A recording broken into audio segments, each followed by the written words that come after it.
Good morning, kalayang kabuhayan. Ang ating manok ay gusto nang mangitlog. Ayun na, maghanap ng maitlogan. Kaya gagawin natin siya ng paitlogan. Ayun, naririnig nyo po, kumakakak. Gagawan po natin ng paitlogan. Kukuha po tayo rito ng mga damo-damo. Dito tayo sa po tayo ng mga damo-damo. Pati ilalagay po natin sa ating pugad. Ayan po.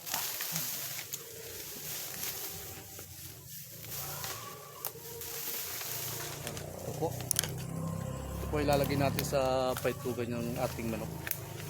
Para dito po siya mangitlog sa pugad po rito. Gagawan po natin ng pugad.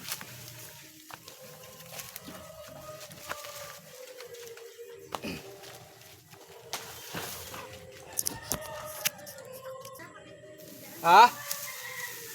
Ito? Ano eh, pang inumin? Pang ano? Oo nga ano? O kailangan nyo nga yan. Ito yung ginagawa ko ng itlogay yung manok ko. Mangitlog kasi. Paitlogan.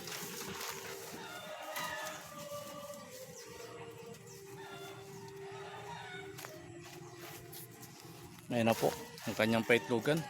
Huli natin siya. Huliin ko yung manok at lalagay ko dyan. Yun, pumasok na po. Ito po yung manok na naghanap ng maitlogan.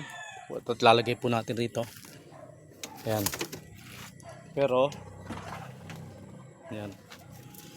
Ayan.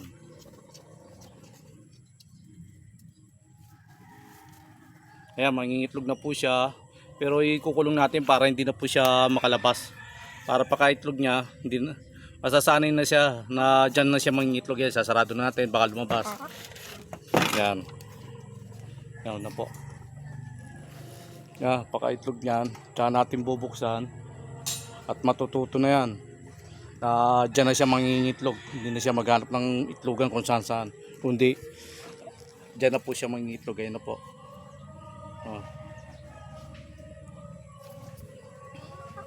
Alam, layang kabayan.